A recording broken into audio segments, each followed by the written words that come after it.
இன்னைக்கு நம்ம ஹீரோக்கு பர்த்டே, அதனால ஒரு பொண்ணுக்கு டைமண்ட் நெக்லஸ் வாங்கி தரதா சொல்லிக்கிறான். அவளும் இந்த நேரத்துல போன் அடிக்கிறா. இப்ப நான் என் ஒய்ஃப் கூட இருக்கிறேன், நீ தயவு செஞ்சு கால் மட்டும் பண்ணிடாத, நானே உனக்கு அப்புறமேட்டா போன் அடிக்கிறேன்றான். அந்த நேரத்துல அவங்க ஒய்ஃபும் வந்து யாருன்னு சொல்லி கேக்குறாங்க.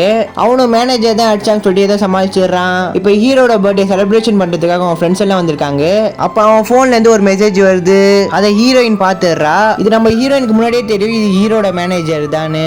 அது இருக்கட்டும், அவையா உனக்கு போட்டோ அனுப்பிச்சுட்டான்னு சொல்லிட்டு அவன் ஃப்ரெண்டு கேக்குறான். இப்ப நம்ம ஹீரோவும் அவன் ட்ரெஸ்ஸிங் பண்ண தெரியலன்னு சொல்லிட்டு கம்ப்ளைண்ட் வந்துச்சு. ஸோ அதனால இந்த ட்ரெஸ் நல்லா இருக்கான்னு கேட்கறதுக்காக தான் போட்டோ அனுப்பிச்சுட்டான்னு சொல்லி சமாளிச்சிடுறான். ஸோ அடுத்து அவனோட பர்த்டே செலிப்ரேஷன் பண்ணிட்டு இருக்காங்க. அப்போ ஹீரோக்கு ஒரு போட்டோ காட்டி இவளுக்கு எதுக்கு டைமண்ட் நெக்லஸ் வாங்கி கொடுத்தா சொல்லி கேட்கறா. அவனும் அந்த மேனேஜருக்கு தான் வாங்கி கொடுத்துருப்பான். நான் அப்புறம் மட்டும் உன்கிட்ட சொல்றேன்னு சொல்லி சொல்றான். எனக்கு இப்பயே தெரிஞ்ச அவனும் சொல்லி சொல்றா. எனக்கே தெரியாம உன் போன்ல எவ்வளவு சீக்கிரத்தை மறைச்சு வச்சுக்கிறேன்னு தெரியல, தெரிஞ்சா நீ வருத்தப்படுவேன்ற நம்ம ஹீரோ சொல்ல அவ அது எதுவுமே கேட்க மாட்டேங்கிறா. வேற வழி இல்லாம கடைசியா அவன் மேனேஜருக்கே போன் அடிக்கிறான்.